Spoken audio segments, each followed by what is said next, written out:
The euro falls sharply after disappointing PMIs. Welcome to Market Insight. I'm Ramzan Karamali. Well, business activity in the Eurobloc fell as its dominant services sector flatlined and the downturn in manufacturing accelerated.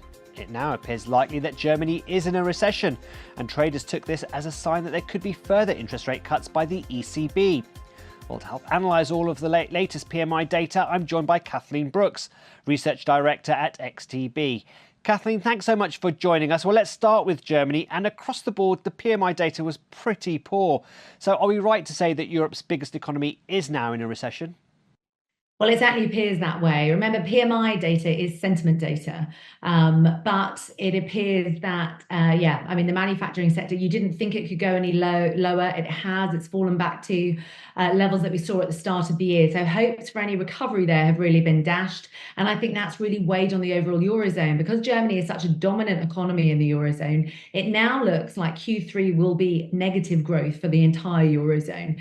They might be able to avoid, maybe get to zero, but a flat growth rate would be good at this stage based on the PMI data that we've had, which was negative, very, very weak across the board, actually. Well, you say it was weak across the board. France, which is the second biggest economy, also returned to contraction. It kind of got a boost during August in the Olympics. And we've seen government yields tumble across the board too. So are traders right to increase their bets on further ECB rate cuts, given this whole weakness across the whole of the Eurozone? Yeah, so there's an expectation now that they could potentially cut interest rates in October. So there's a 40% chance. That's risen from 25% on Friday. So it has gone up. But we still think that the market is underpricing the chance of a rate cut in October, actually. And we think that they will have to cut rates because growth is very weak. We know that inflation is falling, although they are a bit worried about inflation. But interestingly, the ECB, you've got a lot of doves who want to cut interest rates, but the German ECB members often are the most hawkish. So they're the ones that need convincing. And it'll be interesting. We've seen a lot of corporate upheaval in Germany. We've seen this very weak data again today. Will that be enough to convince them? And we think there's a good chance that it will be. Now, the UK PMI data kind of made for better reading, I suppose, but business activity across the board is still in expansionary territory, but there was a slowdown in growth this month. Do you think that's enough to encourage the Bank of England to cut rates again? Well, I think they will cut anyway, although, we're not expecting any kind of Fed-like 50 basis point cut surprises from the Bank of England, for sure.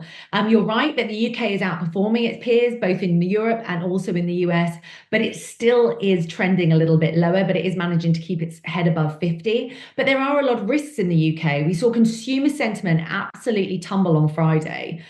And now, today, we saw the CBI sentiment, so more business sentiment. Bad news for that. So I think that, maybe we'll think ourselves into a recession over here. But right now, the data looks just about acceptable. And how about the uncertainty surrounding the October 30th budget of the new Finance Minister, Rachel Reeves?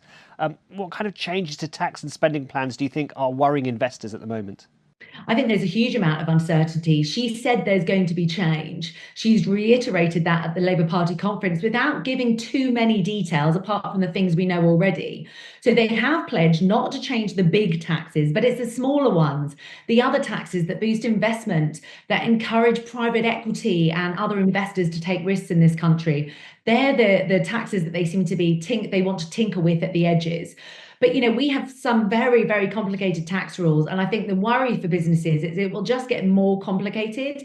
If anything, what Rachel Reeves should do in this budget is actually try and make things simpler, a more simple tax system for the UK. And that, I think, would be one of the biggest benefits to confidence and to get people investing in this country. So on the one hand, she's saying in her party conference speech that she wants to do that. She's not giving much details away at this stage. But on the other hand, it seems like the taxes they're going to play with are just going to increase the red tape. So she can't have it both ways. And that has impacted sentiment. The doom and gloom message from the government as well is impacting consumer sentiment.